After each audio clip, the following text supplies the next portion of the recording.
listening to UBM Talk. Who are these guys? Hello and welcome to Baseline. And no, I'm not Chris Bass. And I'm not going to try to get my voice down as low as Chris. My name is Harold Lee Rush, and today sitting in for Chris Bass is myself and the fabulous Deborah Rowe. How you doing? Hey there, Harold. Fabulous. I'm sitting over here and I'm thinking, I am on the air with Harold Lee Rush. Come on now. Stop. For real. This is exciting. Hey, Chris. And this is Baseline. Yes, it is. On UBM Talk, urbanbroadcastmedia.com. And the telephone number is 312-754-4333. That's 312-754-4333. And for those that don't know it, Chris is on the mend. And I understand that he's doing quite well. Although, what did you say? He said he was bored? I spoke with Chris a few days ago. And Chris, and you mentioned it just a second ago with that, deep bass voice. It's still deep. And I was kind of thinking after all of that he went through, medically, his voice would have raised up, a few octaves or whatever. Not so. Chris sounds great. And I know Chris is just itching to get back on the air. But we're going to hold it down for you today, Chris. And Chris really is involved with social media. So you just follow Chris over on Facebook. And I know he's going to give you an update as to exactly when he will be back. Harold, we've been working hard on putting this show together today. That's right. Whatever we're getting paid is not enough. Oh. So why don't you share with everybody what we have coming up today? Well, we've got quite a bit we're going to try and cover. This particular first segment, I want to talk about some of the current events. And, of course, there's been so much going on. It has. Both with the courts and the citizenry. Right. But what do we want to tackle first? Well, I want to get into, like you said, the headlines, but I do want to give everybody a heads up that coming up later in the program, some guy that you know. I say because everybody's going to want to talk about this guy after the program today, the Reverend Kevin Brown, and right. What will he be doing with us? Well, he and some folks at his church and some young people put together a anti-violence video, and so he'll be in with one of the basic sponsors of it to talk a little bit about that, and we'll get to hear the song that they wrote. I can't think of a more appropriate time to really try to address this violence issue. So I'm really excited to hear that. Also coming up later in the show, we're going to talk about the Confederate flag. And Harold, you made a point about we should also tie in with that topic the numerous church burnings that have occurred and in many areas continue to occur. So we'll talk about that. And before we wrap up the show today, we're going to be talking about micro insults along with microaggression. Yeah. Now, Harold knows a lot more about it than I do. I'm a little bit familiar with it, but you don't want to miss that. By the way, the number here to get into the program is 312-754-4333. Since we both had this particular story on a headline, why don't we kick off with Donald Trump? Oh, Mr. Hare. Donald Trump. We shall overcome. Overcome. That's a good one. Well, I had there was a cartoon the other day that I saw, and it was a shot of him. What do you call a meme? Yeah. And it was a shot of him with his hair flying. He was outside, right? And what it said was, if you don't vote for me, there'll be hell to pay. Toupee, the operative word. I died. I said hell to pay.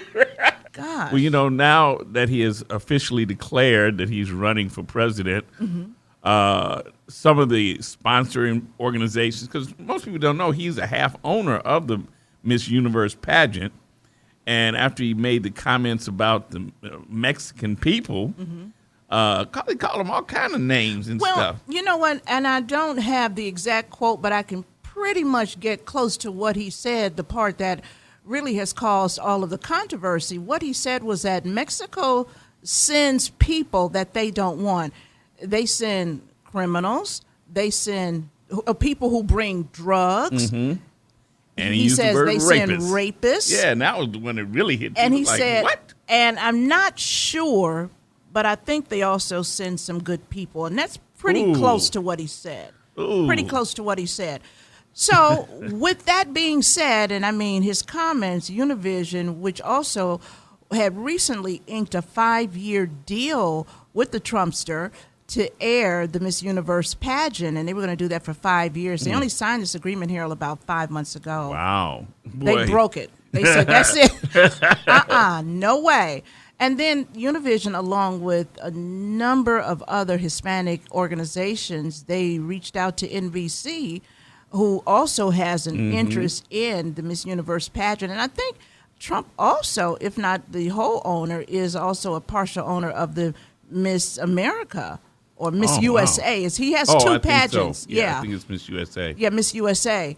But the Hispanic organizations led by Univision, they said, you know what, NBC, and you had better really give serious thought to breaking your ties with Trump.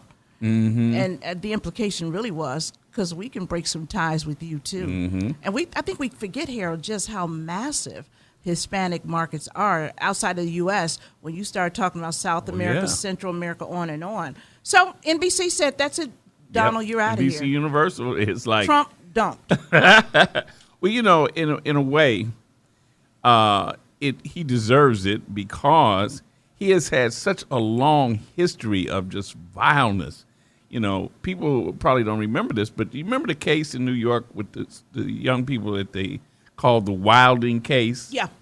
Well, you know, when that case first happened, and this, for those who don't know, was an incident in which a woman was in Central Park and she was raped and beaten. And the police grabbed up 5 or 6 young black and Hispanic kids, really. They were young people. They were kids. They weren't adults. Right. And then they claimed that they had confessed to the crime. They not only tried and convicted them, they went to prison.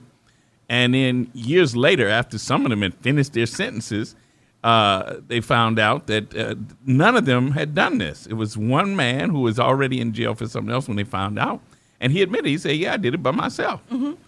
And he was a Hispanic guy, if I recall. Yeah, he was. But he was a grown man. He was a grown man. And so the people who are, the young people who were convicted, I think they finally got a settlement out of New York. Finally, I hope so. Yeah, because they fought that for a long time. But where Donald Trump comes in is Donald Trump at that time, he took out a full-page ad in the New York Post condemning them and called them savages and all of this stuff.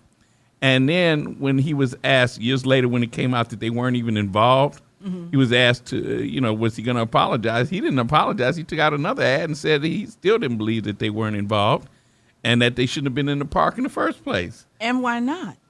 I don't know. And why not? He's that crazy. See, this is, to me, Donald Trump's biggest problem.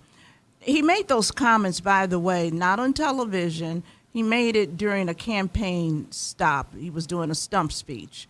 And he was actually speaking about illegal immigration. Mm-hmm. And he was expressing his feelings that Mexico, and this is where actually, I'm going to tell you the truth, my real problem with what he said was Mexico is sending their worst. Mm-hmm. Mexico isn't sending anything. Mm-hmm. They're leaving. Right. They're fleeing. And he went on to say that they bring in drugs. Well, that's true. Some illegals do bring in drugs. He said that they are rapists. Well, that's true. Some, and a very, very, very small minority, have been arrested and convicted of rape. That's not a lie. And he said, whatever else he said. The real problem is that he said, and I think they send in some good people. That's the problem. He turned everything around. Most of the people that come in are good people. Mm-hmm. And the people that do the drugs and bring in the drugs and commit the crimes, they are in the minority. That's the real problem. And I really think that's what infuriated the Hispanic organizations. Not that he said what's actually true. It would be like a black person getting angry because somebody said, and some of the blacks commit crimes, do drive-by shootings or whatever. You can't say that doesn't happen. It does. The problem would be if they said most blacks do that. Well, plus it was a singling out of a particular country, as if every other country doesn't do the same thing. You mean send in have illegals come in? Except for Mexico, that's the vast majority of our illegal immigrants do in fact come. But a lot Mexico. of people from South America come through there, through Mexico. And guess what? Now, here, you probably know this already, but for people that don't, Mexico is extremely tough on immigrants that are coming up from Central America. They don't play that. Like our borders are virtually pretty much open. We do have some border security people there, but basically it's just not enough of them.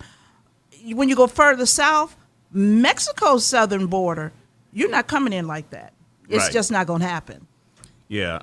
But it's just a whole hate thing that Trump does that's so infuriating because anybody he doesn't like, he just goes in like he's crazy. And I think that because I remember Ivanka, his ex-wife that used to manage the Trump Plaza or the Trump Hotel, she was accused of racism by a number of the employees there. I will always remember that. Yeah. And I'm not going to say that Donald Trump is not a hater. I'm not going to say that because I don't know that. But what I do believe is probably more than being a hater. He has diarrhea of the mouth, and the man has no self-control. That's my real problem with Donald Trump. And he doesn't care what people think. That's why the whole thing about him running for president, it would be laughable if it wasn't the fact that we have some history. We have a guy from Austria who was a two-bit actor who became governor of California. Now, wait a minute. California. Hold on now. You can't say Arnold Schwarzenegger was a two-bit actor. Well, he did some major movies. 3 bits. 3 bits now. And then we have before him, now he was a two-bit actor who became governor of California and then became president. He was a... what do you call it? B-list actor. Yes. Not an A-list. He was a B-list actor, but he was a good actor. He was a B-list actor. Go on. And that's why he could act like the president. But so, go on, Harold. And then we've had several Bushes. Yeah. And, the thing about the Bushes is that, all right, I can handle one. But when his son gets to be president too, it's like, is that the best we can do in this country? Let me ask you something. Now, can you handle two Clintons? Can you handle two Clintons? Well, that would be interesting. Okay, see? And right now, it's not a lot of competition in this upcoming race. Not really. I mean, there's a lot of people who feel that Mrs. Clinton is owed the presidency. Oh, gosh. That she would have got it if that brother hadn't jumped in. Well, when I was working on another station, and this was a conservative station, WYLL, a nationally syndicated host by the name of Hugh Hewitt, who is a freaking idiot. I'm sorry. He's a freaking idiot. But that aside, he was insisting, and nobody knows the future, but that Hillary would take the presidency and she would select Barack Obama to help her out as the vice president. My freaking idiot statement comes from a personal attack that he did on a national show against me. Really? Yeah, so I will always say, Hugh Hewitt, freaking idiot. Okay, go on. Still on my beat down then.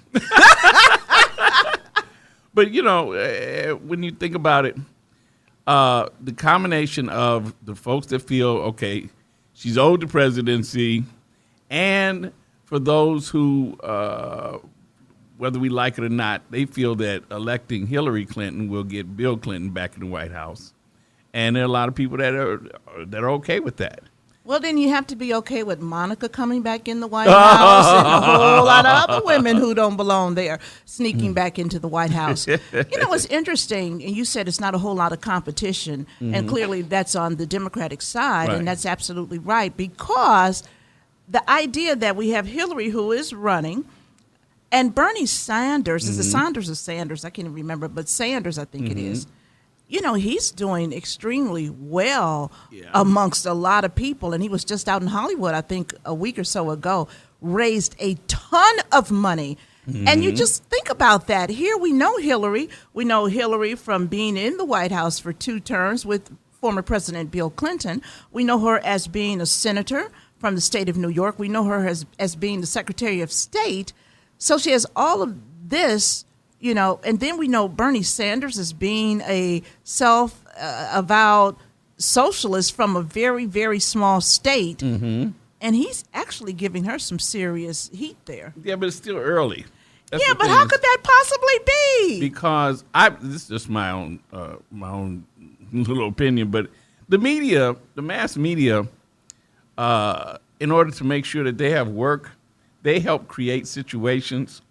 And so I think that they give Bernie Sanders a lot more play than they would ordinarily, just to be able to have something to say. Okay, there's a contest going on among the Democrats because they can't get much mileage out of saying, well, Hillary got this locked up, so let's. I'm laughing because I think you're right on point, because when they look over on the Democratic side, you're right. It's really just Hillary and Bernie. He is there, but then when they look over on the Republican side, you've got well over a dozen and a half people. So there's no end to all of the, the combinations of stories that they could put together. Yeah, and that's going to be the real fun part, is that on the Republican side, because look at all you got. It's a comedian's dream, from the Bush, Jeb Bush to what's the guy that ran last time, the Mormon guy. Oh, he's not running. He will. Mitt Romney, you think he's going to jump in? And see, I think we should just kind of put this out on the table. Harold, I think I'm correct in saying this. You lean towards the left. Is that right? Yeah.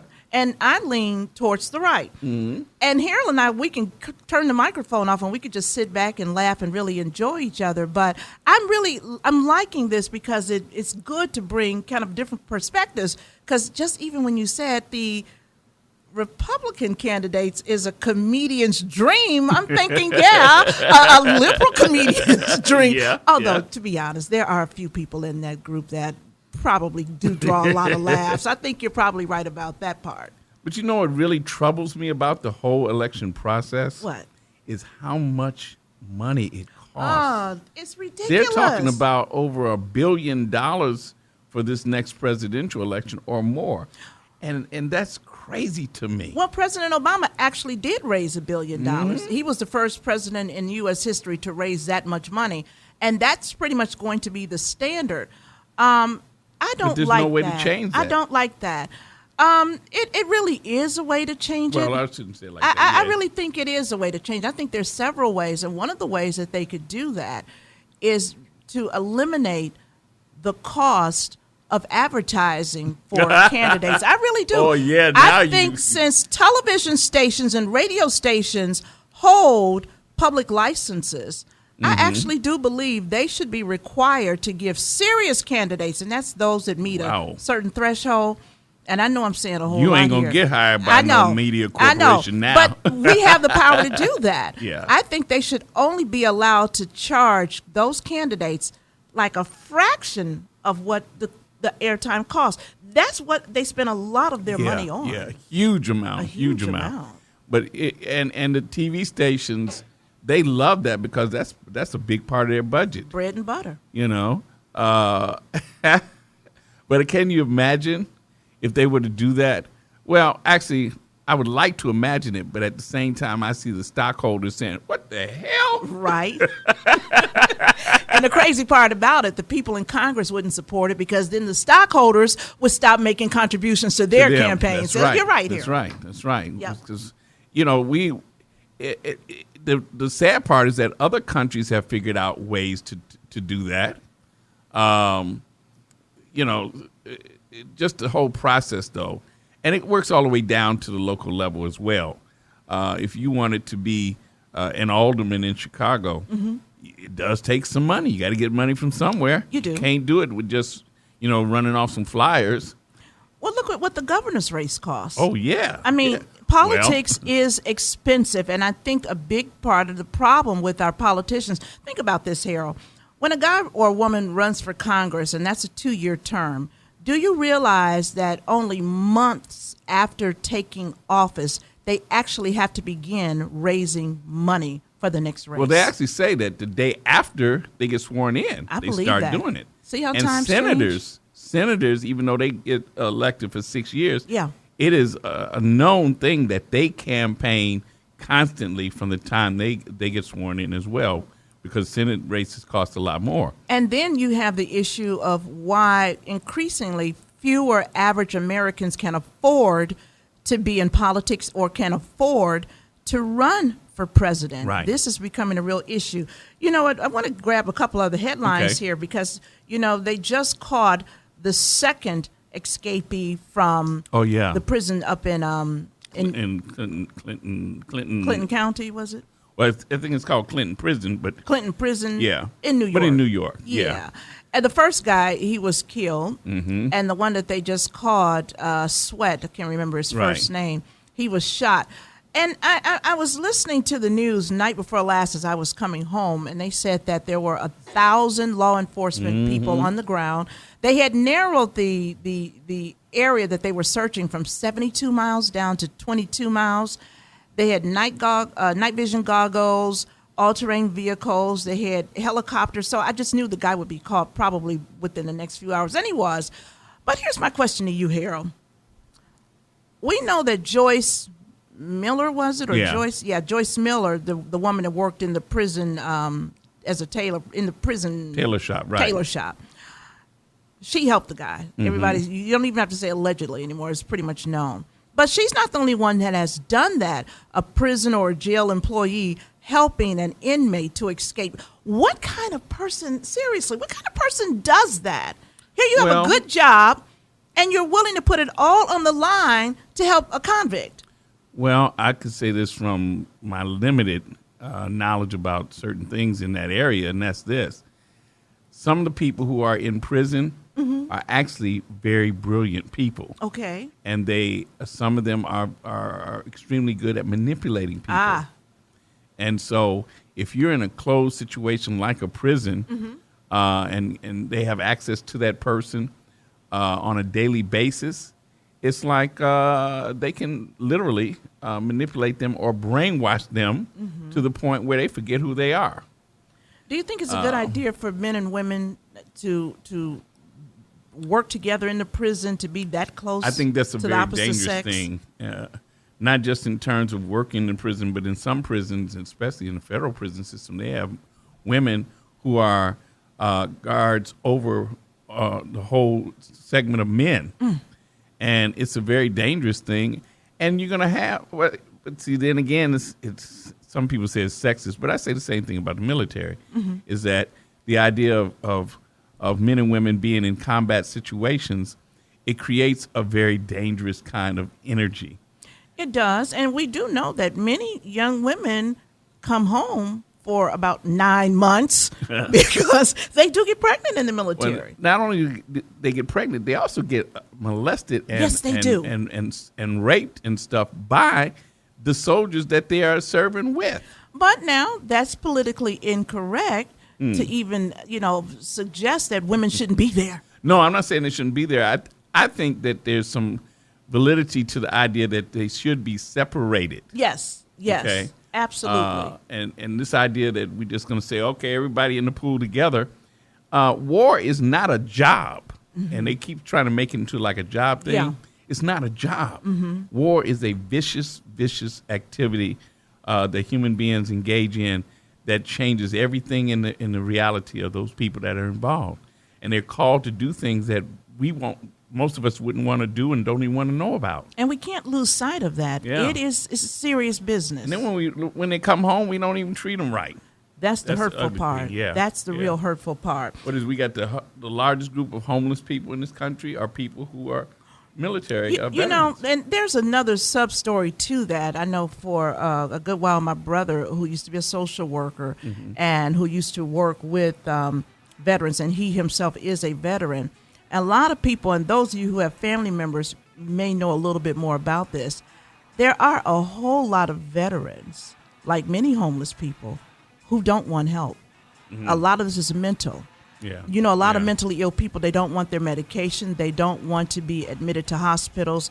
And many people who have worked with veterans have found usually it's a drug-related issue.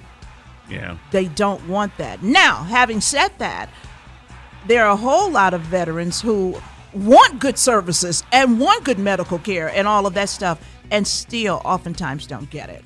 All right, this is the show Baseline. We're not Chris Bass. We'll be back with more in just a moment at urbanbroadcastmedia.com.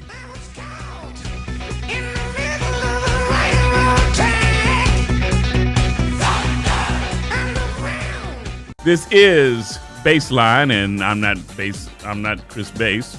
I only play him on TV. Actually, my name is Harold Lee Rush, in for Chris Bass, along with Miss Deborah Rowe, who is a legend in radio, especially in terms of news. And if you don't know that, you better ask somebody. Listen at him. You know what? Before we go on, and I know we have some more topics, and we have our guests coming up and everything. Yeah. A lot of people know this, and I keep just trying to put your timeline together because I have listened to you, Harold Lee Rush, since we were young. I say we now. See, I didn't point the finger on just you. Yeah. Tell us some of the places you've worked and people you've worked with. Actually, my basic history in terms of radio broadcasting started in 1981 at WGCI. I started out with Bob Wall, and I produced his show. Mm-hmm. And then after Bob, it was Doug Banks, and we created Banks and Company. So I was there doing morning drive from 81 to 91. Then I went over to the talk station, the AM talk station. I was over there for a year. And then I went to John H. Johnson's station. Was it JPC or the other one? It was JPC AM and FM. It was both. In fact, I went over there with Deborah Scott and a young lady who is still actually on that same station frequency, but she uses a married name now, and that's Daryl King. Daryl King. But at that time, it was Daryl Daniel. Right. And we did a morning show together. How about that? And then Johnson fired everybody after 8 months. Because I'm sitting here and it just feels so personal. I know I used to wake up with this man, you know. Then I went to Atlanta. I moved to Atlanta for 10 years. I did radio there. Wow. And then I came back in 2002. And in 2005, I went over to Kennedy King College. And I've been at WKKC over there since then. And I actually do something kind of different over there. I teach radio broadcasting on the air with students. So that's been a lot of fun. You know, I wish that this can happen a lot more where those of us who have been, and particularly the black radio people, because there's not a whole lot of ink dedicated to us in media columns. But that aside, I really wish there were more opportunities for us who have not necessarily worked together or necessarily known each other, but we've heard each other's names over and over again, to get together and get some good on-air time together. This is fun. I'm enjoying myself. I really, really am. That's one of the problems I have with the conglomerates taking over radio. It's actually killed off a lot of opportunities. Oh, yeah. A lot.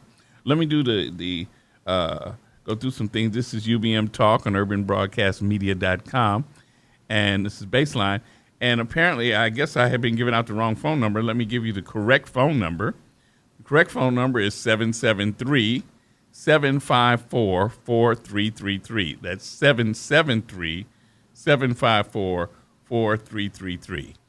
And you know what? I want to also give out, and by the way, for all of my friends who were picking this up, and I put a post up, in other words, and I put the wrong number up, so Harold just gave you the corrected number, but I also want to share my media with you.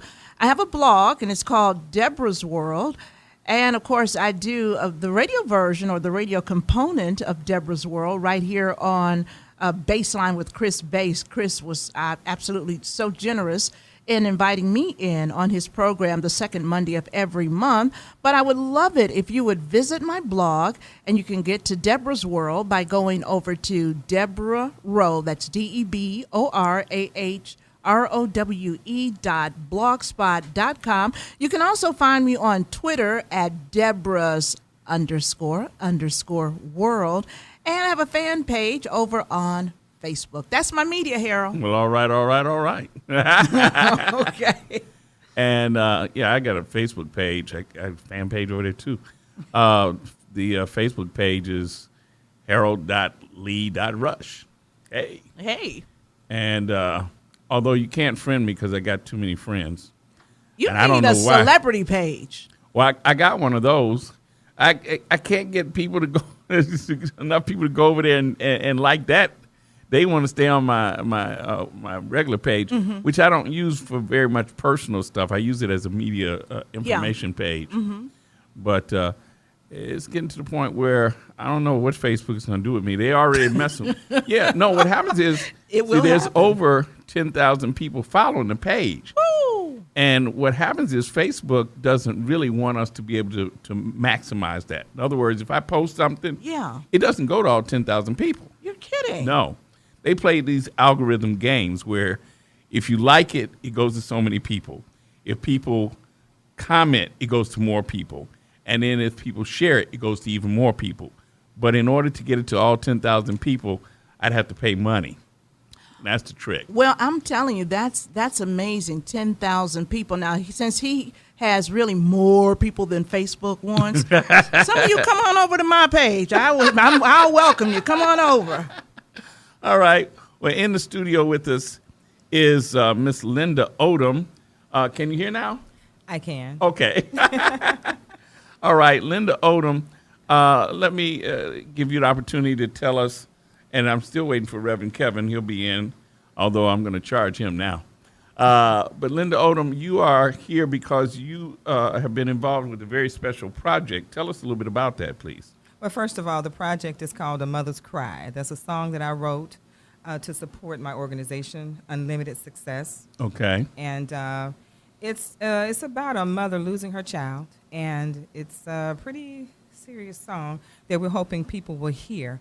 Now, when you say loses a child, is this child lost to gun violence? Yes, she lost her child to gun violence, yes. Wow. Mm-hmm. And so you all actually did a video and a song and a CD and everything, right? Yes, we did. Wow. Yes, we did. All right. Will we get a chance to hopefully get the chance to hear the song itself? Now, what has been the response to the video and the song? And in other words, did you use some young people on the song itself? I did. I used not young people on the song. Okay. I used them in the video. In the video. Okay. Right. Okay. I had some professional singers Mm-hmm. from Chicago, Okay. and rappers to participate in the song. Okay. And the music was produced by Ron Prince from Chicago. Okay. And all of the people in it were from Chicago, except a few people that appeared in the video. Okay. Were from Atlanta. So we have support from Chicago and Atlanta, but the people here really came through. Well, why? What caused you to want to do this? God gave it to me. That's it. It was just a mission that I was given, and I did it. You know? Wow. Yeah. Linda, I'm curious. The title of the song is A Mother's Cry. Yes.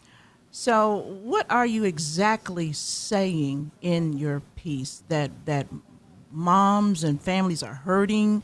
Or what exactly are you saying? I'm saying that exactly what you just said. They're hurt because there's too much violence going on in Chicago, and it's ridiculous. So, and mothers are losing their children. In addition to the mothers losing their children, they being killed, we've got the killers whose mothers or parents and families are losing their people, their children as well. Because what we have here is children killing children. Yeah. And it's gotten ridiculous. So I just decided, I said, okay, when I talk to God, I ask him for certain things, and he gave this to me to put out there. And I believe that it's going to touch someone. I'm hoping that it will. Now, when did you complete this? How long has this been available? It's been actually, I completed it in 2014, around October. Yeah. October of 2014. And I put it on iTunes. It's on iTunes. The song is on iTunes. It's on Amazon.com, and it's also on cdbaby.com. And that's where they can purchase the song. And if I could just quickly make a suggestion, and you may have done this, I don't know, but it may also be to your advantage to look for partnerships, for instance, with the mayor. I mean, because Chicago, let's not, mince words here. It's a violent city. It certainly has become a very violent city. And with that kind of partnership, and maybe even with some of the, state police or whatever, that could help in promoting your CD, because you're speaking from the heart to women. You're looking, I'm thinking maybe you've already done some of this. We're trying. Yeah. We've been trying to contact the mayor through some of the aldermen, and we've tried to contact the mayor ourselves. It seems so difficult, and I don't understand why should be so difficult for us to do this. Because you don't know what to do. Apparently not. We actually had one alderman who took it. He was supposed to. I don't know if the mayor actually heard it. I don't know. Okay. He took the song to the mayor, and we got an email back saying they put it in archives. Really? Put it in Really? the archives. Yeah. Really? Really? Yeah. Archives. That Wow. makes no sense to me. All this stuff that's going on. If he heard it, he wouldn't have put it in archives. I bet. So Wow. I'm just thinking they considered it a gift. I'm like, I guess the alderman, that's the way he presented it. I don't know. I have no idea. I would also say, if you haven't done this, you might want to give a copy to Father Flager to give to Good Spike one. Lee. Good one. Tried that. You tried that? Yes. Oh, okay. No success with that either. It's so hard to get in touch with people. It's like for me, it's like we're putting forth the effort, but nobody's hearing us. I'm hoping someone will hear this on here and be able to realize that this is a song that they really need to hear, because it's so sincere. And if you see the video, you'll see a story. Where can they see the video at? Is it on YouTube? It's It is on YouTube. Right. I finally put it on YouTube. Everybody's like, what are you waiting on? I was waiting for God to let me know it's time. Okay. And the name of the video is also A Mother's Cry? They can find it at A Mother's Cry by Special Forces dash Chicago or Chirac. Oh, okay. Yes, that's where they can find it. A Mother's Cry by Special Forces dash Chicago or Chirac. And the reason I put that Chirac on there was for marketing purposes, because when people Google Chirac, they'll pull up my song. I was going to say, now she needs to send a press release out, Harold, that says Chirac video now available. I did send a press release out. I've been doing, trust me, we've been working hard to get this message out there. Yeah. We really Well, have. actually, I am. I went and Googled it, and there it is. Mother's Cry by Special Forces dash Chicago or Chirac. And I'm going to post a link to it on my Facebook page. Thank you. And it's interesting. I don't know if you all have been following Spike and his movie making. Yeah. But it has actually opened up a lot of questions for people in terms of, some people are just adamant that he shouldn't name it Chirac, and then you got some to say, hey, if the truth is the truth. What I find very interesting is how the movie being made here has caused people to line up on one side or the other. But the reality is we got to do something about the violence. Yeah. Yeah. And it's not, his movie is not going to stop the violence. No. No. What about promote it? Because that's what some people say. And I don't see the movie promoting it, but I don't you see have that any either. concerns? I don't see that We don't either. know what the movie is about yet. Knowing Spike Lee and his creativity, I can just imagine the movie's going to be nothing that we expect. Some Nothing. even say it's actually going to be a musical. Yeah, that's I the don't thing that it may be. Yeah. But see, here's what I remember, or here's what I kind of know, because I've known Spike since he first started. 'Cause we premiered his first movie here in Chicago. Yeah. Mostly Spike does movies of his movies are dealing with New York. That's right. The only movie that he didn't do in New York that was his was School Days, but that's because he went to school down there. But all the others are always dealing with New York. Other times when he's hired, then he'll do movies in other places. Well, that's the situation here, is that he was hired by Amazon. This is an Amazon-produced movie. And so they're the ones who are fronting the movie. So I don't know if what's been said is true. He's been very tight-lipped about it, this idea that it's might be based on a play, Greek a play or Greek play, something, yeah. right? where the women withhold sex in order to get the men to stop warring. And that idea here, I don't know. And then a musical, too, I don't know. But you know what? That is actually the brilliance of the marketing of this movie. We don't know anything. Everybody's talking about it. That is so true. And everybody's talking about it. Newspaper articles. The mayor's going crazy. Right. And none of us know anything. Not a thing. Yeah. Not a thing. So that's why I say it's going to be a big surprise. I think you're right, Linda. I think you're right. Yeah. all right. Now, in terms of what is your overall goal?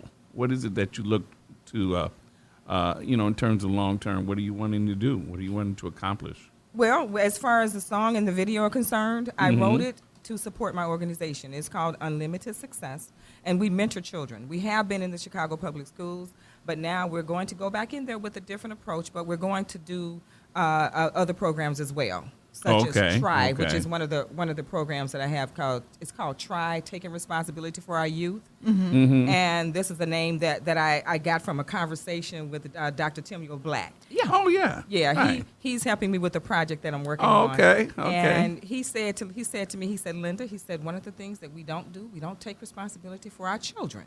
And I said, you're absolutely right. And when I tried to think of a name for the other program that we're going to do, then I said, okay, taking responsibility for our youth, TRY.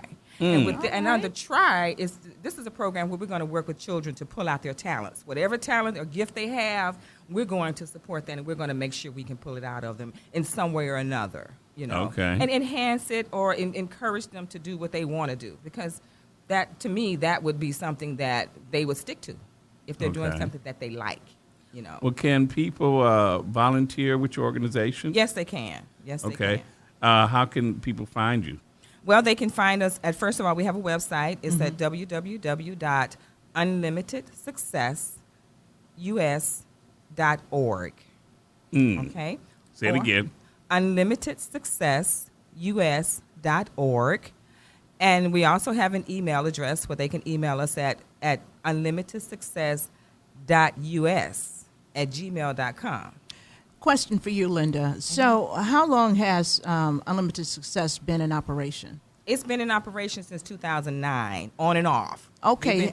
Have you, and see, I'm a PR person by profession. That's what I do, marketing and PR. So I'm just going to throw a couple of things out real quickly at you. One, do you have any success stories that you can tout? Students who have come through your program so far. Well, at a couple of the schools, we've been at Coles Elementary School and South Shore. In South Shore. Yeah. And Mr. Day's wonderful principal. I love him, and he was when I first started the organization, I went to him and said, "Can I start it here?" And he said yes.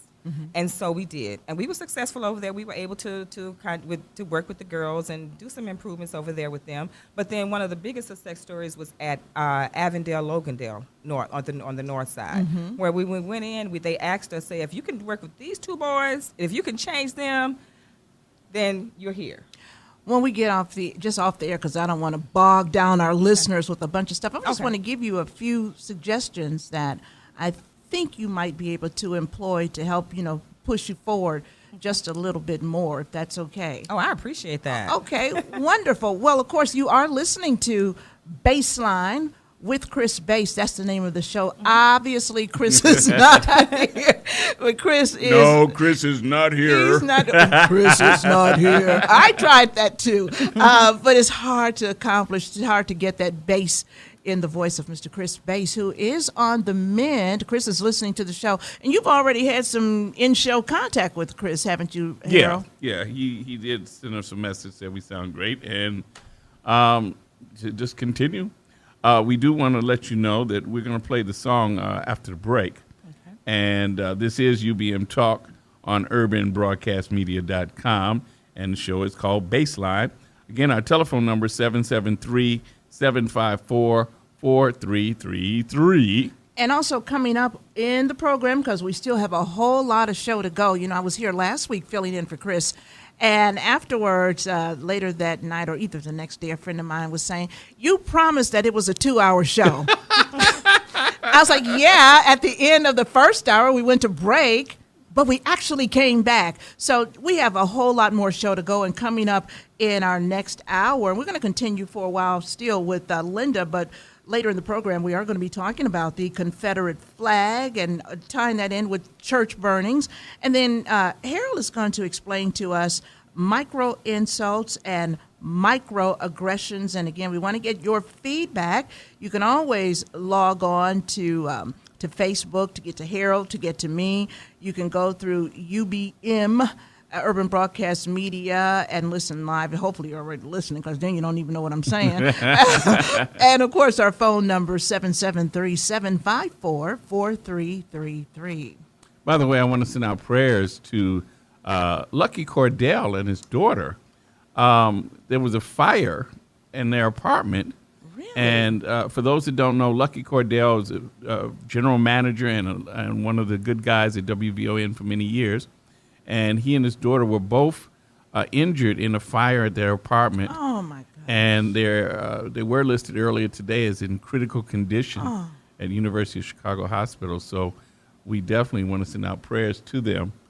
And I was like, wow, because he's, and this is on 73rd and Euclid, the apartment fire.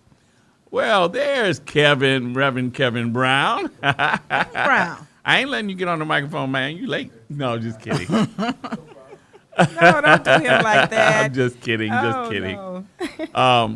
And see, I have to tell folks, I've known Kevin for some years. Kevin Brown was for many, many years the chief engineer and what I call chief cook and bottle washer at WKKC radio. And in fact, he retired, but that young man right there is retired? He doesn't really get to retire. But he's just been, over the years, just a tremendous force, not just with the radio station, but with the students. And I just always found him to be a really great person. But he's also a pastor at Believe in Thine Heart Ministries. Mm-hmm. And not only do they do a food pantry on Fridays, but now I don't know how did you and Linda Odom? I've been knowing Kevin since I was at KKC. I went there majoring in mass communications, and our birthday is on the same day. Oh, okay. But our involvement right now is he's the chairman of my board of Unlimited Success. Okay, that helps. So you had to bring in the big guns. Oh, yeah. All right. Can't leave him out. No. Well, I know Kevin told me some weeks ago about the project, and I'm just glad to see that we were able to put this together for you all to get some attention, because it's one of those things where if you don't have the right, we used to call it clout, then, community efforts can sort of get kicked to the curb. Mm-hmm. And it's now more than ever, it's necessary for people in the community to be able to do things to work within the community to help uplift the community. Yes. Mm-hmm. And we got to have that. Yes. So, Reverend Kevin, before we go to break, what do you want to tell us? First of all, hello to everyone. Hey.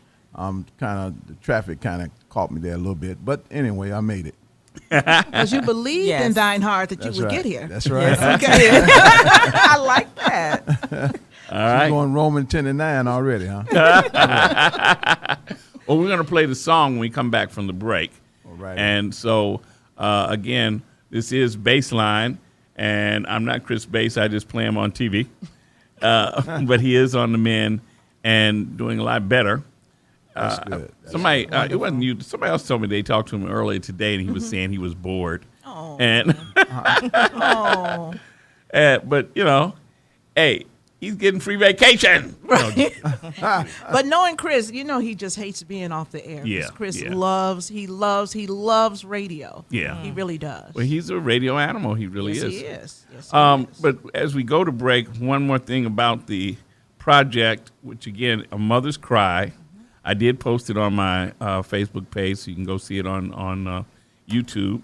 And again, it's pretty much a Chicago effort, Yes, but it it's a national issue. Yes, it is. Because urban communities all over the country have some of the same problems going on, and that's this what they call unbridled violence. Mm-hmm. Absolutely. And we've got to do something about that.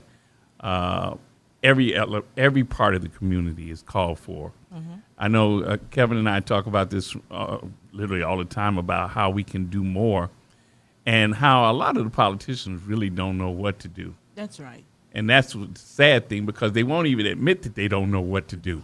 Yeah. I know, Kevin, you dealt with the police departments and things like that. Mm-hmm. And I know it's hard for you not to say certain things, but, you know, it just in terms of where your church is in Inglewood. Right.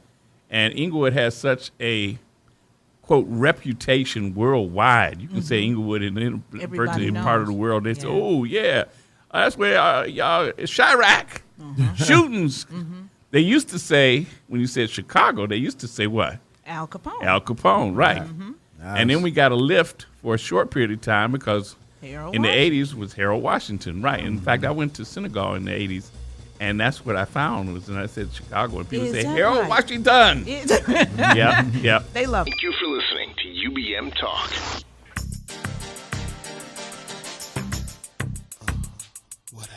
And we're back with Baseline.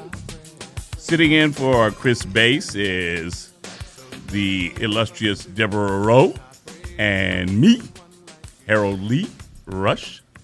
And our telephone number, 773-754-4333, urbanbroadcastmedia.com. And, you know, you can get us on a smartphone. You can download the Urban Broadcast Media app, and you can take us wherever you want to go. And, in fact, I do know we're being listened to all over the world because there's somebody listening to us right now in Cape Town, South Africa. I love that. Yeah. I love that. Yeah. That's and I only fabulous. had to pay them, you know, minimum amount. You know, for those of you who are just joining us, because I know some people can't make it in exactly at 4 o'clock. So if you're just coming into the program, we have in studio with us, we have Linda Odom, and we also have Reverend Kevin, Don't Tell Me Brown. Coming up, we're going to get into the Confederate flag and also the church burnings. And then we'll talk about the micro insults and the microaggression. You don't want to miss that, because what Harold has told me so far, this is going to really be very engaging. And by the way, you can engage with us at 773-754-4333. That's right. Now, speaking of churches, church burnings, and Reverend Brown, you have a church. And what went through your mind when you first heard about the, first of all, the Charleston incident?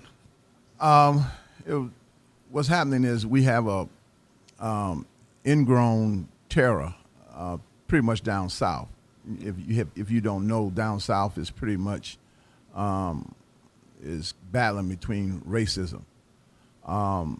There is a lot of racism that is continuously grown. It exists here in Chicago also, but it's more covered up. People kind of cover it up more so than trying to play it out. Mm-hmm. Down south, the church burnings and going into the church and shooting people, but sitting in the church, premeditated for a whole hour for the service before he took action. That just goes to show you that people, hatred runs real deep. And think about it, he was only 21. Right. So, because a lot of times people think, well, the racists, they're all old now. No, for him to be 21 years old and have that kind of depth of hate, that you can go into a church, sit with the people for an hour, and then get up and literally shoot and kill 9 people. Well, it's almost unimaginable that someone could have that level of darkness in their hearts. Yeah. But just for me now, I also think there's some darkness in the mind as well. I mean, we don't know anything about this guy right now other than that he held racist views and sentiments. But I'm thinking, and I think we'll see this later, that this guy, like so far, almost all of the other mass shooters were documented as being mentally ill. Now, that doesn't excuse them. Let me be real clear about that. That doesn't excuse him. But when you think about it, because I tend to keep more of a position that you still have some individuals who are racist. It's not reflective of most people, because we have to also remember it was a white woman who was on her way to work and saw him, called her job, said, wait a minute, I see this guy. I'm going to follow him, putting her life at risk until the police catch up with us. We have to also remember, because I think it's so easy sometimes for us to feel that we're under this massive assault, and we're not under massive assault. What we do have crazy, evil, and renegade people that are still out there. But we have to also remember, look how many whites came out with the black parishioners to protest this guy's shooting. The white guy that paid for all of the funerals. So I'm saying we have to be mindful of that. I think we also have to be mindful of the fact that when we look at, well, let's go back. We go to Baltimore, we go to Ferguson, and we go to Charleston as well. Look at all the people who came out in support, for an example, of the police. And in terms of this situation in Charleston with the flag, it's been some huge numbers of people coming out to support the flag.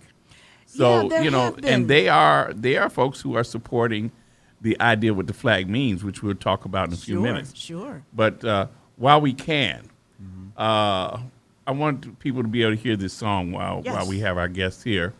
And so we're going to be able to play a segment of the song called A Mother's Cry. And tell me again the name of the organization, the group? Unlimited Success. Unlimited Success. Right here on urbanbroadcastmedia.com, Urban Talk.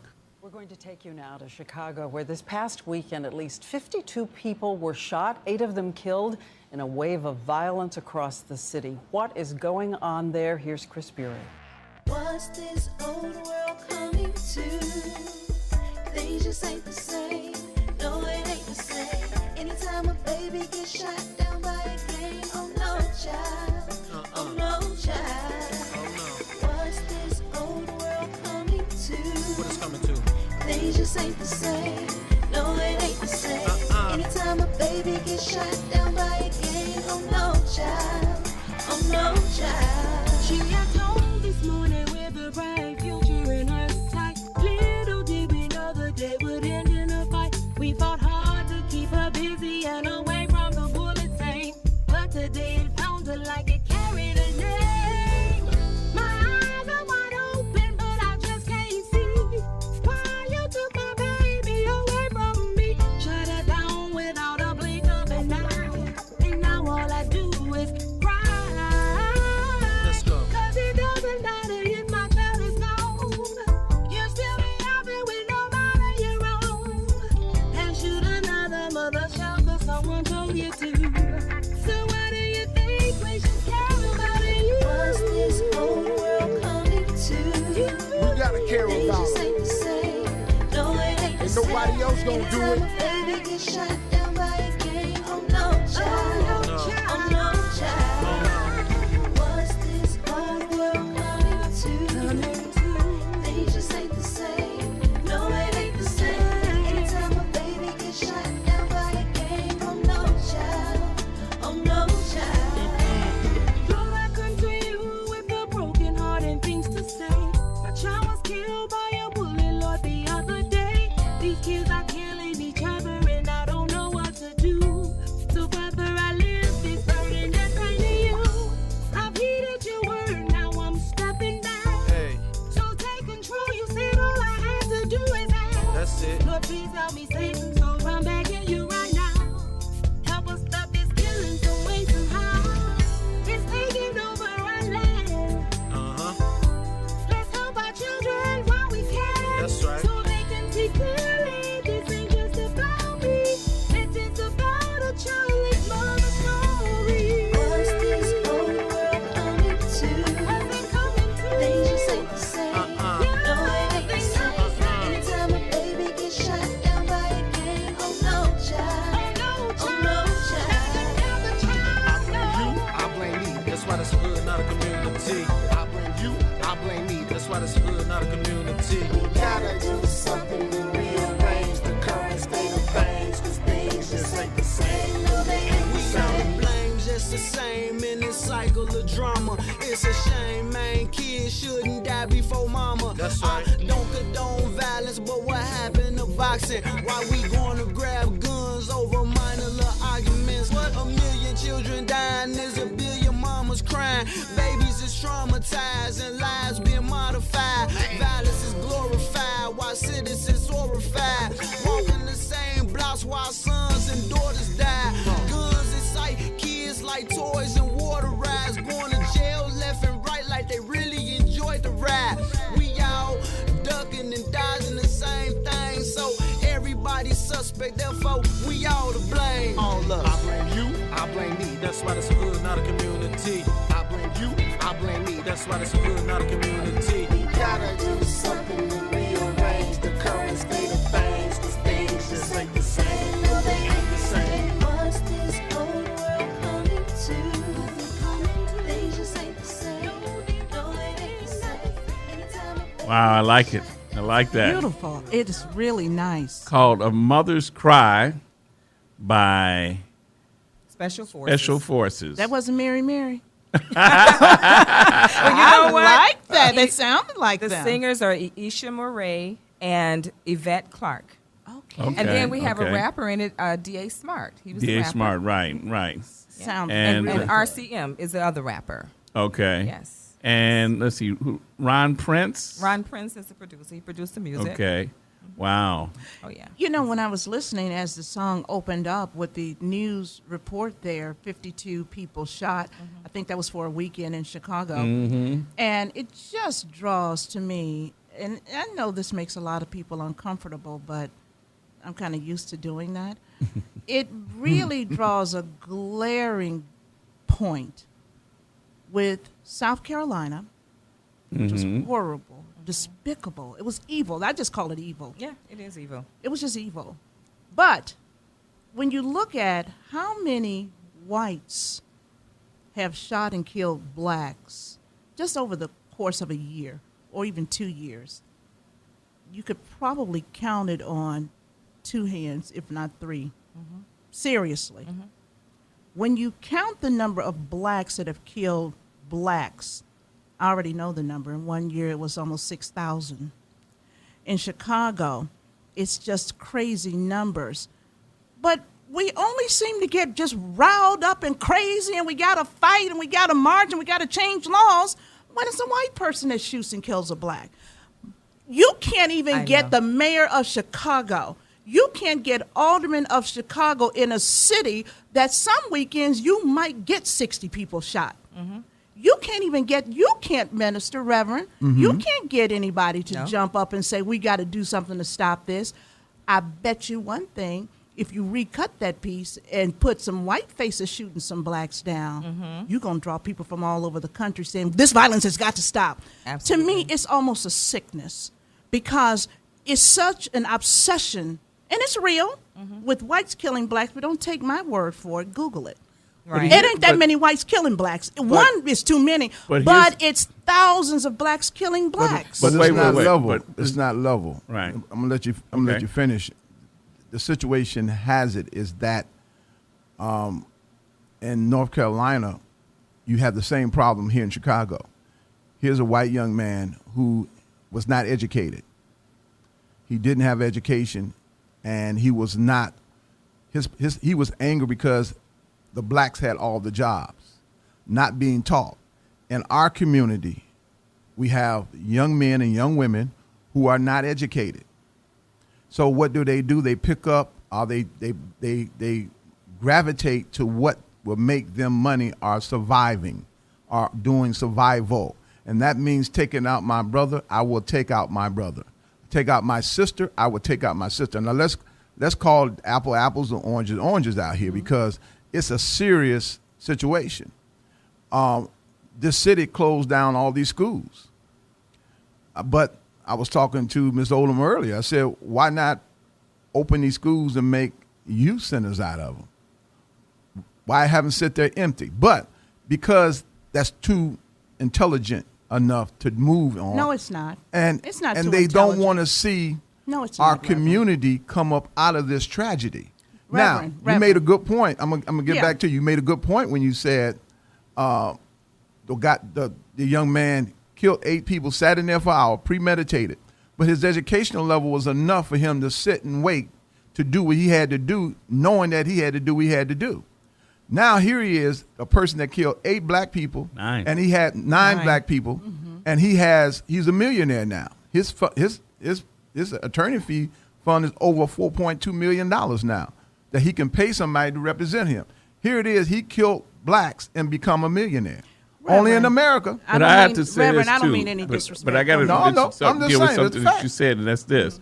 See, one of the things that does tend to happen is we focus on this idea of black on black crime. We talk about how many black people kill black people. But here's the problem. We don't look at the same situation with white people.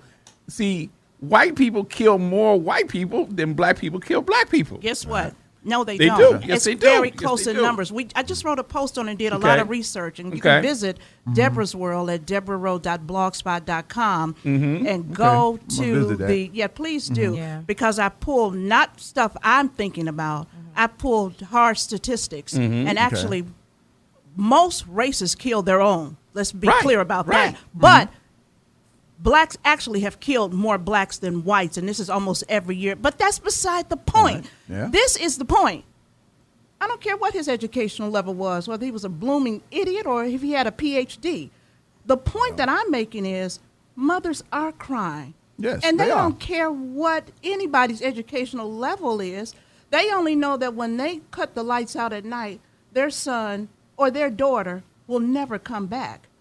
My point is, something is missing where we as a nation can generate so much energy, so much resource, so much attention when it is a white that has shot and killed a black, which doesn't happen as often as we want to believe it does. But there's no interest, not even locally, from the people who are elected to represent communities.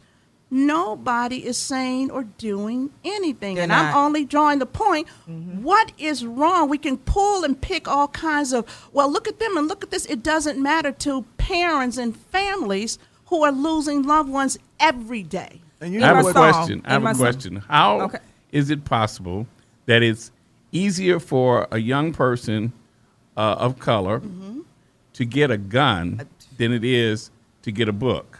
Guess what? And, That's what I and, was and, about to- and see, there's something else going on here other than see, if we look at it and say, well, it Right. must be something sickness wrong with black people. I'm not saying that. Well, that's not you, No. but this is the attitude that's taken. It must be something wrong with black people, with young blacks, that they kill each other the way they do, and nobody questions why there's no jobs. Why, if there's no jobs and the educational system is archaic, Yep. but they can get a gun easier than a book. Harold, let me right. say this, and I made this point, I think, last week. In my own neighborhood, my next door neighbor's son, who was best friends with my son, they were both from like the ages of 6 on up. He had a gun. His dad had multiple guns. My neighbor across the street, multiple guns. Several neighbors on my block, I know for a fact, were gun owners. Okay. These are all whites. We never had a shooting in our community, ever. But let me finish. Okay. Let me finish. Guns outside of Chicago are plentiful, believe it or not. You Oh, I get know they outside are. I Chicago know they proper, are. people have guns. I know they are. You can you can go to any suburb just about, and people are not, as they are in Chicago, restricted as severely. It's changed in the last couple of years. Where are the shootings? Well, to talk about mass shootings? shootings. Wait, when you look at mass shootings, But I'm talking about who individuals. does mass shootings? But see, Right. Harold, we That's do right. know that. But my point I want to make is, we keep wanting to turn our head away from No. the I'm not obvious. turning my head away, I'm but I'm talking saying, about every why do we weekend in wanna- Chicago, our youth are being killed. Right, and why do they have these guns? Where Where the do they guns get the coming guns from? from? Where they they coming come from? from? That's not even the greater question. Well, it is to Let me, tell- because well, I'm to saying me, if it's they not. couldn't That's get the a gun, question, though. It's a Where good they're question. coming from. But what I'm saying is, the greater question is, I've lived and others live in communities where guns are plentiful and youth own guns. But see, and they're not killing people. But see, these youth not only have guns, but they also have some sort of drugs that they're taking right now that kind of it messes with their heads. Really? Seriously. And you don't think white kids do drugs? Of course yeah. they do. Of course they You do. know what? Wait, But wait, it's totally wait. different. Of course It's totally they do. different. For some reason, these youth are turned against each other, and I don't know what it is right now. I'm hoping I can find out one day and But- answer that question. But see, one thing in my song that I say, I blame you, I blame me. That's why it's a hood, not a community. Okay, we all are to blame, so we all need to get together and do something about it. But here's the thing. And No, we I don't. mean Not this enough of us sincere. don't. No, No, I'm no, we saying we don't. do need to do Yeah, something. okay. I'm in full agreement with you. Okay. We do need to do something about it. My biggest issue, though, is this, and it's still not, to me, getting addressed. We know we have an extraordinarily high rate of violence. And we can talk all day. Well, if we get the guns, Chicago has the most strictest gun laws in the entire country. It's in Chicago. Right. So Now, how come that's- we got more guns? But the point of it is you got more laws, but you got more murders, you got more violence. And I Right. dare say you don't have more guns. You But do one- not have more guns. We But got once more again- guns that are in the hands of young people. Do you? That But, yeah, do that, we that, really? that they're being back. used. You have to 'cause- go back. You have to go back and back into the day. And if you teach a child, you raise a child up properly. Now you're talking, Reverend. Therefore, that It child does is going start to at be home. able to Now you're produce what talking, is Reverend. needed to be produced. And that's the And ugly story that's- nobody really wants Nobody, to talk about. and that's what I meant by saying that our children are being, mothers and fathers. When my church is at, we have more single parents than anything. Now you're talking. We That's have at the core. We have That's we what have we don't wanna we deal have with. a food pantry where we're feeding 1,100 people a month. Now that tells me, because I have to keep data, I have to keep statistics so that I can show people and say, hey, look, we have a problem. It exists. We fight against hunger. Let's fight against these guns and this tragedy that's taking place. We always can wage a war on certain things. There's a war on hunger, and we're fighting against that. So let's now fight for these young lives that are out there. Let's pull these young lives in and ask them. And we sat and talked with some young people from Harper High School. We have certain high schools who are forgotten, certain high schools that don't even get an opportunity to even talk about the issue that they're in. They have gun shootings at Harper High School like before school was out every other week. There's somebody that they knew was shot. You come to school, your friend has been shot. So we have to really train these kids and that put into a situation where they have the state of survival. You understand? These Yes, kids, I they're do. trying to survive. Yes, I do. And so how they survive is they have to pick up this gun to keep themselves alive. And I think that because we're they're not missing it. protected. Right. That's the Exactly. bottom line. See, Very good, I was very saying good. all of that to draw us back to really, and I'm glad you brought it up. It's not just one person saying this. This is the Justice Department. It's numerous psychologists, and I pulled up this one particular blog because what I do, I don't just write off the top of my head. I research, and I use sources that I don't necessarily agree with, Okay. but some that I do. I try to use neutral sources. Do you know that across this great country of ours, every community with the highest rate of crime, and this is supposedly what we're talking about, Exactly. also are the communities that have almost no men, no fathers in the home. There you go. This is the core of the problem, but it's so uncomfortable to people, they don't want to talk about it. Right. It's a direct connection between youth without men in the home. And moms, single moms, please hear me clearly. This is not to say that you are not doing a great job, that you can't Right, do good right, jobs. You're doing right. wonderful with what you have. But make no mistake about it, fathers and men play the most essential and critical role in raising children. And women trying to raise men, and this is the last thing because I don't want to hog the conversation, but this is also well documented. Young men, particularly in urban areas, who grow up without fathers they don't know the modeling for protecting Right. families, women, children. They actually turn predatory Right. In other words, they become this power who seek out the weaker people. This is what crime is all about. Right. We're going to dominate you. So it's not a coincidence that when you have 70% out of wedlock birth rates, you have the highest crime rates and the highest poverty in those same areas. That's not Deborah making that up, y'all. No. That's All right, just but a fact. That's why it's important. We got to go to break, but Okay. when we come back, we'll talk about this some more because what you just went into is an area that it is uncomfortable, and part It's of that has very to do with the uncomfortable. fact that we have a history of allowing our men to be taken from us in various ways, whether it's prison, whether it's military, all kinds of ways, and we do not exercise community control. No. And that's a serious issue. Correct. This is Baseline on urbanbroadcastmedia.com, UBM Talk. We'll be back with more.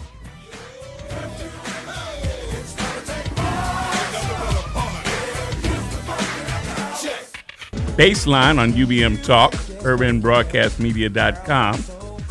Harold Lee Rush and Deborah Rowe in for Chris Bass, who is on the mend. And our telephone number is 773-754-4333. That's 773-754-4333. And we still have in the studio these folks. We can't get rid of them. We don't want to. Reverend Kevin Brown of Believe in Thine Heart Ministries and Linda Odom of, say it again. Unlimited Success. All right. And by the way, if you have to leave out, you can take us with you on your smartphone because you can download the Urban Broadcast Media app and take us wherever you go. And in this last segment, actually, I want to lay this out, and it actually does have something to do with what we're talking about, and it's something that we may want to speak on, but I want to lay it out first, and that deals with the idea. There's a term called microaggression and micro insults.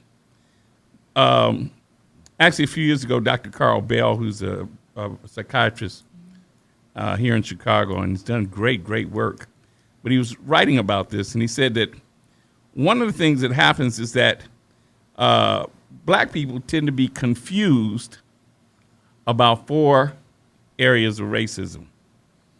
Okay? And we are confused because of torture, racism, and terrorism. Torture is a deliberate, systematic infliction of physical and mental suffering for the purpose of forcing one to conform.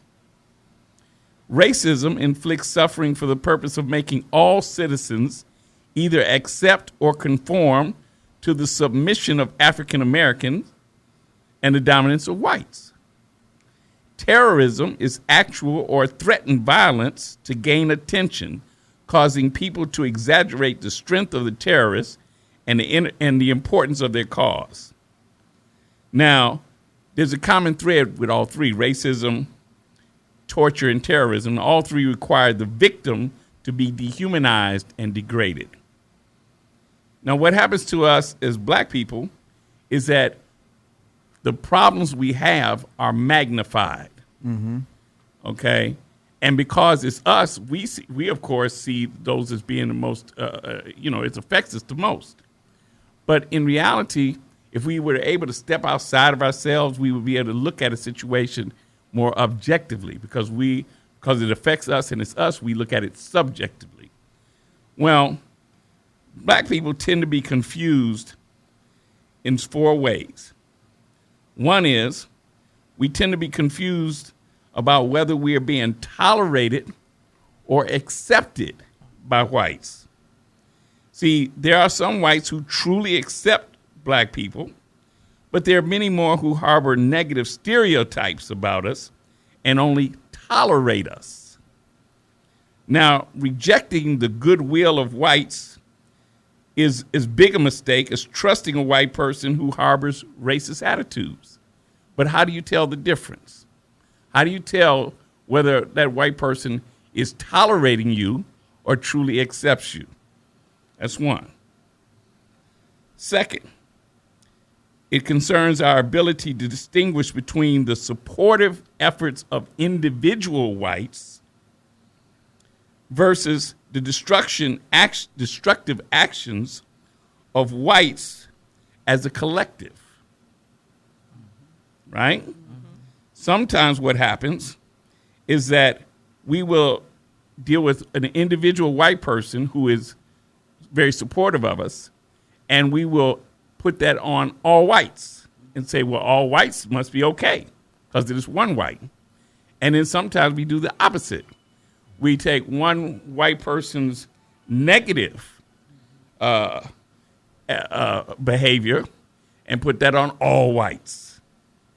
So that's confusion number 2. Number 3 is knowing when, where, and how to resist oppression versus when, where, and how to accommodate it. For an example, on your job, let's say you got a boss who likes to make racial jokes. Well, some people say, well, no, I ain't going to tolerate that at all, ever. Right? And, of course, it may mean that you lose that job. Whereas there's other folks say, well, wait a minute. I need that job. I need this job. I got to take care of my family. So I will accommodate by not saying anything, or in some cases laughing along with him when he or she makes a racist joke. Right? So that's confusing to people as well. When do we do something, when do we not? Right? Lastly, and this is most important, is confusion about whether an individual black person's locus of control is internal or external. What that means is this. If I think that what's holding me back is external forces, then I have to deal with that differently than if I believe that what's holding me back is internal. And you have some folks that say, well, you know, what's wrong with black people is that it's something wrong with y'all inside. Y'all, is something wrong with y'all. You're poor because you choose to be poor, right? And then there's folks that say, well, no, it's totally because of racism, white supremacy, which is external. And then there's a few that say, well, what if it's a combination of both, right? But how do we determine in any given situation whether what's affecting us right now is external or internal? When we're talking about what's going on in the black community in terms of violence, is the cause, is it external or is it internal? Or is it a combination of the two? Or is it a combination of both? You see? Because if it's a combination of both, then that means we have to have a dual solutions to deal with it. There is no one way. And that's part of the problem is we're so used to TV and the movies. They tell us it's one way. It's the hero. And 90 minutes later, Yeah, problem right. solved. Right. And it's not that simple. You know, and our young people in particular do not get this kind of information. Nobody's teaching them that, wait a minute, you have to learn how to analyze the situation to figure out. Somebody insulted me. Was that done on purpose because I'm black? Or was it because that person was having a bad day? Right? Did they even realize they did insult me? You see? I teach this thing to young people about the word responsibility. And I'll open it up for you all to comment. But the word responsibility, we tell young people all the time, you got to be more responsible. We never define it. I define it this way. Responsibility is to be able to respond. Able to respond. When you don't teach people how to respond, what happens is they have limited responses, limited ability to respond. He stepped on my foot. What I do? I shoot him. He looked at me cross-eyed. What I do? I shoot him. He looked at my girl. What I do? I shoot him. Why? Because I have a limited ability to respond. If I learn more ways to respond, I gained responsibility. Now, that goes into what I was talking about when young men in particular don't have, I'm going to say a father. You might want to say if they don't have a male role model. I think they need one that is really engaged, not some guy you can go see once a week. They don't learn how to model behavior that's going to allow them to survive. They just don't learn it often. Now, most, I think, do, but the ones who are out here cutting up, they don't know how. They don't know how to be responsible. Right. Because what have they learned? Where did they learn their behavior? You know, we sometimes say, well, they ain't had no home training, and that's real because there is such a thing. And what we have is several generations deep. Yeah. See, it's not just one generation. We're talking in some cases families or family units that we got 3 and 4, 5 generations now without any kind of cohesive energy in those homes. And I don't want to say it's just no men there. That's a big part of it, but it's also a part of what has been put into those homes.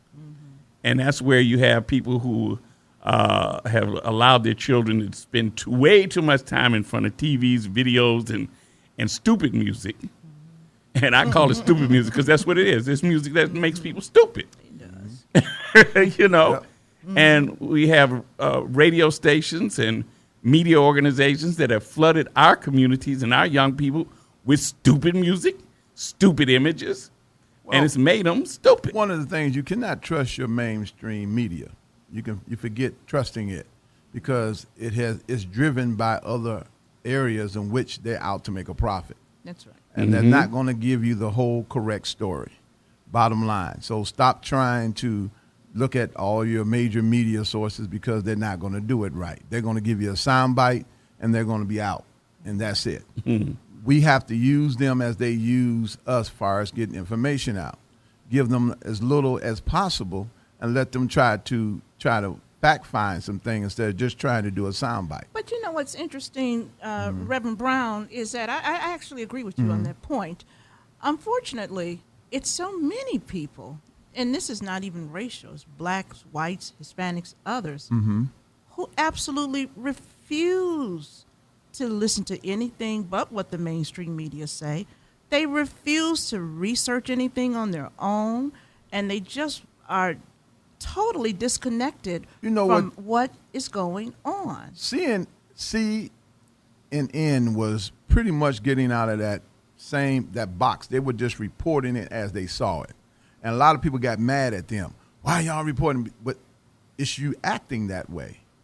Now, if you told them just to show a different side, okay, they're going to show a different side, but they're there to catch the action. Now, they're all over the world, and they're going to send reporters into different countries, more so than some of our local media will. They're not going to send it because that's too dangerous for them.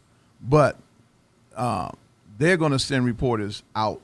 They have resources out there already that's in different countries. So I think that they have more of an objective approach than some of our local media for the simple fact because, they blasted Chicago big time. Even let the story where they did the documentary, where the mayor had did the documentary and the high school teacher resigned just after this quarter.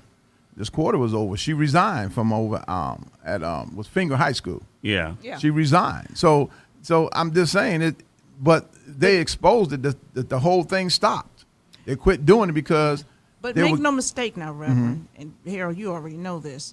Our local media have absolutely more resources than CNN because our locals are owned and operated affiliates of the networks, which are all larger than CNN. So they actually have But they're going to report what they want to report. Well, now that's a whole different story. Right. They're going to report what they're going to report. That for as far as them getting to the root of the problem that is really existing in the neighborhood, they're not going to do that. They're just going to say, okay, we got 60 more, just as the beginning of the video.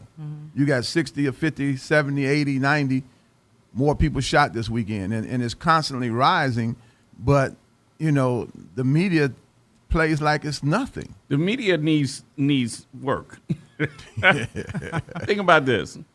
Years ago, on holidays, the media all over the country used to do a count. You know what the count was?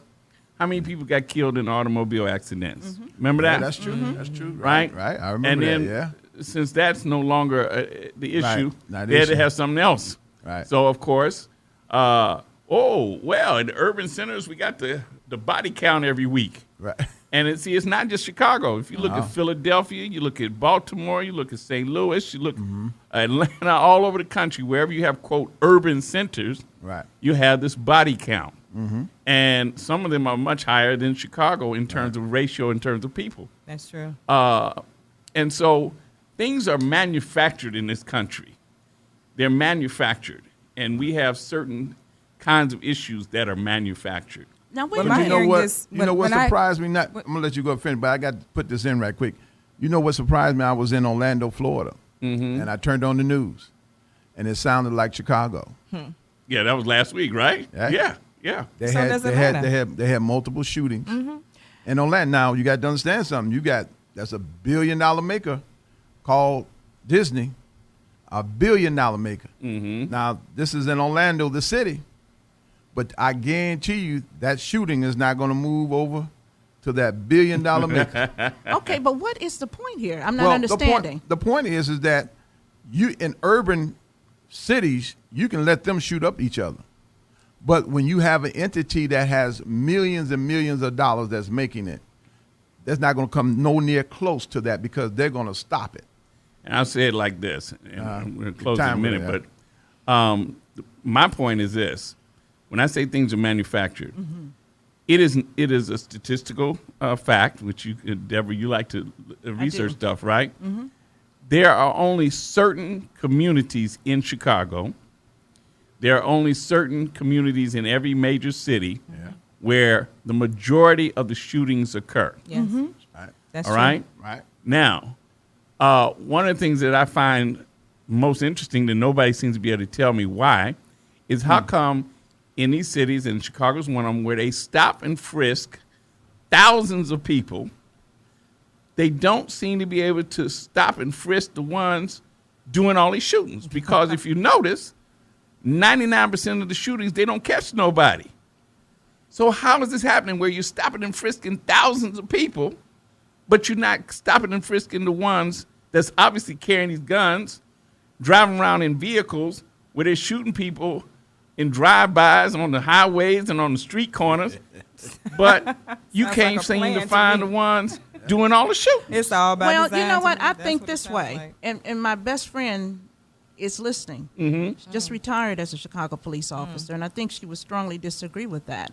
In that, and you can speak for yourself by picking up your phone right now and calling 773-754-4333. But the bottom line is, they're stopping people and they are arresting people. Take a walk over to county jail and take a look who's up in there. Oh, yeah. You think they're not arresting people? No, Go no. I'm downstate. saying they're not Said the arresting ones the ones with the that's doing the guns. shooting. No, and that's how they are in jail and in prison for carrying guns. The problem is not that they are not stopping and frisking and catching people with guns. It's a whole lot of people out here with guns committing crimes. Again, That where are they jail- coming from? Where are these guns Right coming in- from? The guns, and we can go back and forth from now till doomsday about where the guns are coming Let from. me say this. Yes, go ahead, I had Linda. one of the students that I was working with, 14 years old. Yeah, She told me that now you talked about the single mother. stay on your mic, Linda. You talk about the single mother, Yeah. okay? Okay.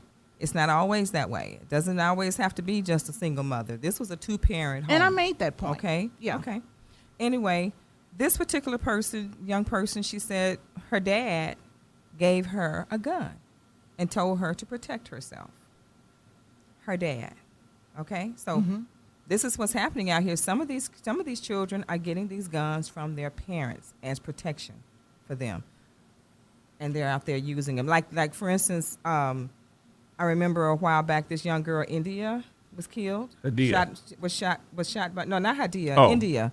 She was shot, Oh, shot India, by right, this, right, by right. this other girl Yeah. who was given a gun by her aunt Relative, or some relative, right. who gave her a gun. Right. So, okay, so see, she killed this child from a gun from her relative. So And that was based on something that Yeah, got but on that's not even the Facebook or point. something. The point that I am making, though, is that they are being stopped. They are being frisked, and they are taking guns. But the problem is there are so many people who are engaged in acts of violence. And I think if we don't think that they're catching people with guns, walk over to the courts, sit in and see what most of those charges are. They are arresting people, but we have drugs with guns, drugs and guns. But I guarantee you this, when you have 40 and 50 shootings a week and 99% of the time they don't catch anybody, something's wrong in that system. Something is wrong. Something's wrong in that system. Something is wrong there. And again, we've and got cameras are all over the city. We've got an abundance of people who are committing crimes in certain communities. And cameras are all in certain over the communities. city. And I say I'm not it sure hurts. that it's abundance it's of painful. people. I think it's a finite number of people. No, Well, I mean, abundance. It's a certain niche. You have to understand, and if any time, I know you're a statistical person, but I just I invite you over sometime so you can sit down and talk to some of the people that will really talk to you, to tell you about what's really going down as far as with these guns and the gang. There are gang wars that are out there on the corner. And each gang, where my church is, there are 3 different gangs just around my church alone. There's a gang across Ashland. There's a gang behind me. There's a gang over on 59th. There's a gang over on 60th. So there's so many gangs, and it's back in the day, gangs used to be somewhat honorable. There was a person in charge. There was a person in charge, and they had to ask the person in charge, could they move or go this way or go that way? But now they are called rogue gangs. That means that they just do what they want to do. They establish their own corner. They set up their own patrons and people, and they serve. And somebody say, if you go across another corner, you're on somebody else's corner, then a war starts, war break out. And if you are a gang member, you see somebody else's girlfriend, if you speak to her and she speaks back to you and somebody goes back and tell her, man, that man talked to your girlfriend, bam, that's another shooting going down. And it's crazy stuff like that's going on. Nobody wants to acknowledge it, but that's what's happening. I think that's pretty common. But here's the thing. Well, not necessarily common, because when you have these young people who are fighting, each other over areas of what they have cutting up themselves because they have saw it, imagery of what they feel that this is theirs. And they're dealing with stuff, not owning anything on the block. And here's the sad part. Just like what happened in Cabrini Green. When, I'll use the word that I don't like to use much, but when the powers that be have enough and it's time to do something different, then it's going to change. Now you can go and stand exactly where the Cabrini Green housing projects where you don't have to worry about getting shot by a drive-by. But it was same thing's close, getting ready to happen with Inglewood. Well, that's my point. It's been happening. Gentrification. That's what I'm saying. The same thing's going to, we're going to walk over in Inglewood in about 10 to 15 years, and it will be no fear. So I keep coming back to my point. We could talk racism and plans and conspiracies and theories from now till doomsday. True. What are we going to do as individuals? Because this is always my whole point. Yeah, all of that is real and all of that exists. Right. But just like and it's already going on in Inglewood right now, where it's a change in motion right now. Inglewood of today is not Inglewood of 10 years ago. No. And Inglewood of today is not going to be Inglewood of 10 years from now. It's going to be one of the safe communities in Chicago. And it won't be black. And that's the point. So why is it that just because black's not there, it's okay, but when blacks are there in good numbers that are poor right, and low educations and and income. Why is that? Does that equate violence? Historically, that used to not equate violence. Black, poor people were not known to be violent people. It has been long considered to be that we were violent because if you go back, and again, it deals with the people who are in control. They have always labeled us violent. True. That's why they have. But how many moms had to close their house at night with dead children? Wait, how many moms had to deal with? Wait, how many moms had to deal with their children being sold? And how many moms had to deal with their husbands, brothers, sons being lynched? And nobody's ever been held accountable. When that happens, it says there is no value on you. Well, Harold. If thousands Right. of Very you good are point. lynched, Harold, that is and a that good point, never happened, but nobody's Right. ever held Then accountable. let's just close the their books now. children and their Right. grandchildren That's right. grow up the same way, saying, "Well, it ain't no problem with killing blacks." No. Let's just close the books now.